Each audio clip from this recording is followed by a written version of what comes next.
Comment vous avez trouvé le match d'Amel Maggi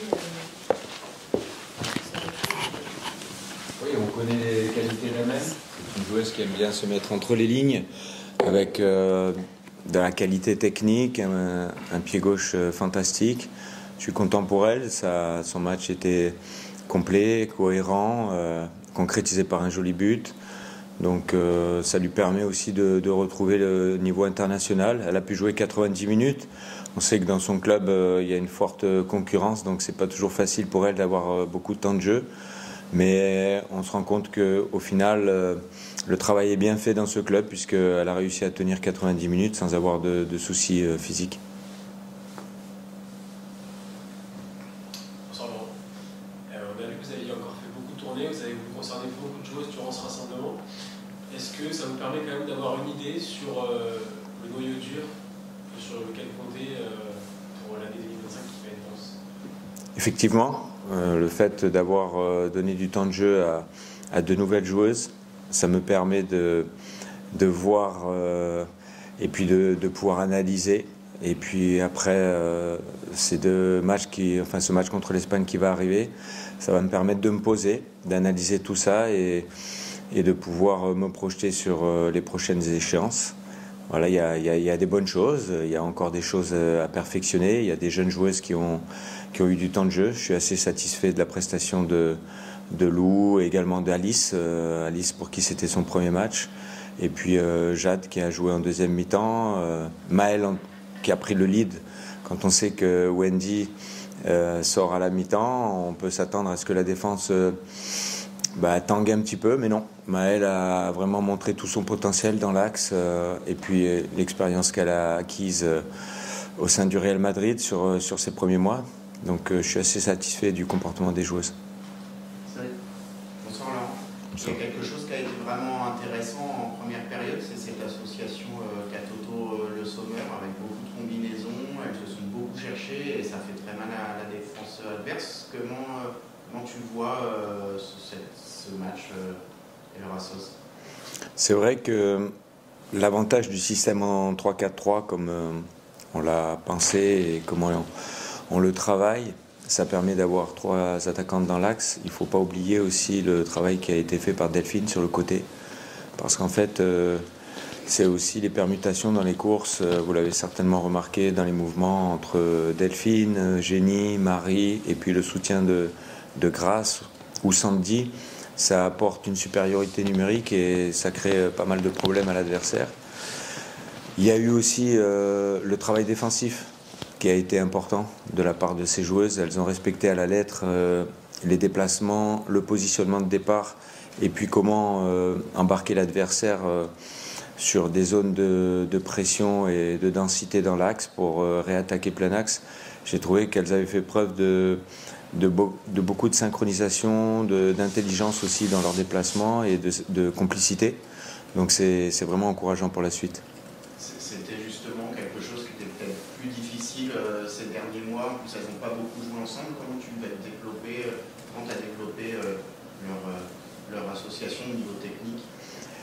Disons que je pense que si on se positionne d'un point de vue cartésien, le fait d'avoir trois attaquantes plus recentrées, ça facilite certainement les connexions. Et c'est vrai que lorsqu'on joue en 4-3-3, d'avoir des ailières collées à la ligne et une attaquante un peu esselée en pointe, il faut vraiment que le rôle des milieux de soutien et de projection dans la verticalité puisse être effectué. Donc là, c'est un petit peu les mettre, je ne vais pas dire dans un confort, mais les mettre en situation de pouvoir être connectés, de pouvoir se trouver, de pouvoir servir d'appui, mais aussi se projeter. Et c'est vrai qu'avec un peu de simplicité, une bonne synchronisation dans les déplacements et dans les passes, ça devient quelque chose d'intéressant avec ces joueuses. Est-ce que justement vous allez vous appuyer sur ce duo et faire le système en fonction de ce duo pour les prochains mois, ou vous allez tenter encore d'autres choses? En fait, vous me parlez d'un duo et je vous ai juste avant cité un trio avec Delphine, mais on pouvait aussi en citer un autre, c'est-à-dire Amel, Marie et puis Eugénie. De la même manière que de l'autre côté, on a eu Amel, Lou et Marie. Vous savez, le plus important dans les systèmes, c'est aussi l'animation qu'on va y mettre. Et j'ai trouvé des joueuses qui étaient vraiment respectueuses des consignes que je leur ai demandées, notamment dans les déplacements, dans les décrochages et dans la projection vers l'avant. On a encore, je pense, une marge de progression pour pouvoir se trouver dans la surface de réparation avec la meilleure opportunité de marquer pour, je dirais, un peu le but que Amel a marqué, où on va dire qu'il n'y a plus qu'à pousser le ballon au fond, mais disons que c'est déjà de la mettre en situation favorable pour pouvoir marquer. D'accord. Une question sur vous personnellement, vous avez pris vos marques, ça y est, ça fait donc 3 matchs, 2 victoires, 1 défaite. Avant d'aborder la dernière rencontre de l'année, comment vous sentez-vous à la tête de l'équipe de France? Je me sens bien. En général, après une victoire, on se sent toujours mieux qu'après une défaite. C'est vrai que la dernière fois, en finissant le stage, alors que la semaine avait été remarquable, les joueuses avaient fait un travail fantastique. On repart frustré, et puis la fin du stage c'est toujours particulier parce qu'après le match il y a la dislocation et puis les joueuses retournent dans leur club, donc on n'a pas beaucoup de temps avec elles.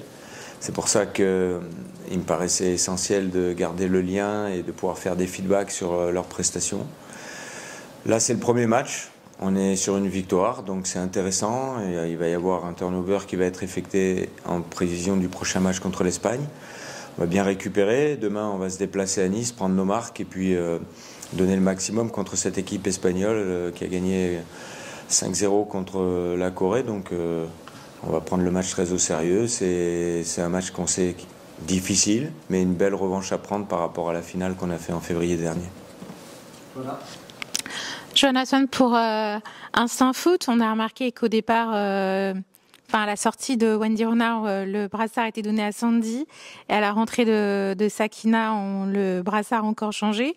Est-ce que vous pouvez nous confirmer la hiérarchie? Donc, Wendy capitaine, Sakina vice-capitaine et ensuite Sandy, ou il y a d'autres joueuses aussi qui sont dans l'équation?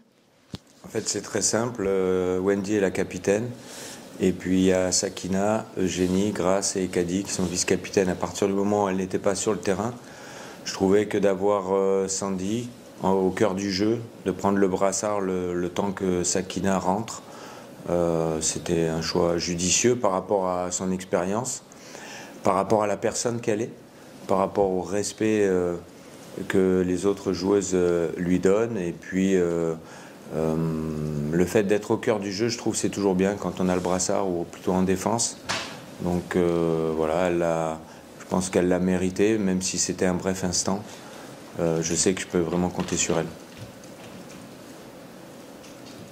Question sur le public, qui n'est pas très nouveau ce soir. Et un petit peu déçu qu'il y ait un peu plus de monde ce soir. Je vais vous dire, j'ai trouvé déjà que le public avait beaucoup poussé. D'après les échos que j'ai, il y avait à peu près un peu plus de 5000 personnes. Et franchement, j'ai beaucoup apprécié l'ambiance. J'ai vu beaucoup de jeunes, un public juvénile. Donc c'est toujours intéressant quand dans un stade, même s'il n'est pas forcément rempli à 100%, à partir du moment où il y a beaucoup de jeunes dans le stade, ça leur permet aussi de s'identifier, d'apprécier le football féminin. Il y avait des jeunes garçons, des jeunes filles, et en fin de compte, le plus important, c'est de donner une bonne image. C'est à nous aussi de proposer un football attrayant, de gagner des matchs pour attirer les gens de plus nombreux dans les stades. Voilà, honnêtement, il y avait une bonne ambiance et j'ai senti que le public poussait dans les bons moments et aussi dans les moments difficiles où il a fallu conserver le score. Voilà, le public a répondu présent. Oui, bonsoir Laurent, Anthony H, RMC. Je rebondis sur ce que vous venez de dire. Est-ce que vous trouvez que vous avez proposé un football attrayant ce soir ou est-ce que vous en êtes dans cette marge de progression par rapport à votre projet de jeu? On essaye. On essaye de... C'est pas toujours facile parce qu'on sait qu'il y a un adversaire sur le terrain, une équipe du Nigeria quand même qui est solide, qui a des arguments au niveau défensif. Je crois que frapper 19 fois au but avec 11 frappes cadrées, c'est déjà un premier signal intéressant. Effectivement, quand on sort d'un match, s'il y a 4 ou 5 buts marqués, on sort un peu plus satisfait et on se dit qu'on a vu un beau spectacle. Mais j'ai trouvé que les joueuses, en tout cas, avaient joué sans complexe, en essayant de proposer un football offensif avec un pressing haut, avec le souhait de récupérer le ballon haut et de vite l'utiliser dans la transition. On a, je crois, eu 89% de passes réussies. Donc peut-être à nous de prendre un peu plus de risques pour essayer de trouver des décalages et dans les zones de finition d'être un peu plus percutante. On va travailler sur ça. On a un système de jeu avec 3 défenseurs et vous avez remarqué que dans les couloirs, on a des joueuses plutôt offensives, placées hautes. Donc c'est un jeu aussi à risque où parfois il faut savoir temporiser et mettre le pied sur le ballon. Donc alterner dans le tempo entre possession et changement de rythme, voilà, c'est encore des choses dans lesquelles on doit progresser. D'accord. Vous parliez du gros match qui vous attend à Nice dans quelques jours. Est-ce qu'il faut s'attendre au même turnover? Est-ce que vous allez essayer de concerner aussi un maximum de joueuses? Il y a des joueuses, vous l'avez remarqué, qui n'ont pas eu de temps de jeu aujourd'hui et qui en auront certainement contre l'Espagne, sans dévoiler l'équipe, mais vous pouvez faire une petite supposition. Voilà, mon souhait, et je l'ai toujours dit, sur ces 4 matchs, c'était de donner un temps de jeu maximum à toutes les joueuses. Évidemment, là, il y a 28 joueuses, donc il est possible qu'il y ait 1 ou 2 joueuses qui aient peut-être beaucoup moins ou pas de temps de jeu. J'étais content de pouvoir offrir un peu de temps de jeu à Selma, qui revient d'une longue blessure. Voilà, c'est aussi en fonction du contexte, en fonction de l'évolution du score. Là, j'avais 4 changements qui étaient prévus. Eugénie a préféré stopper à la mi-temps plutôt que d'aller jusqu'à la 60e pour pas trop forcer sur ses mollets. Donc on est aussi dans la gestion et dans l'instant présent par rapport à ce qui se passe au cours du match. Voilà, il y aura une équipe qui va démarrer. J'ai quelques idées sur les changements qui vont être opérés durant le match, mais je vais aussi être vigilant à la manière dont le match se déroule. Johanna, toujours. Ma question, c'est sur les changements. On a vu des changements à la mi-temps et on n'a pas perdu en qualité.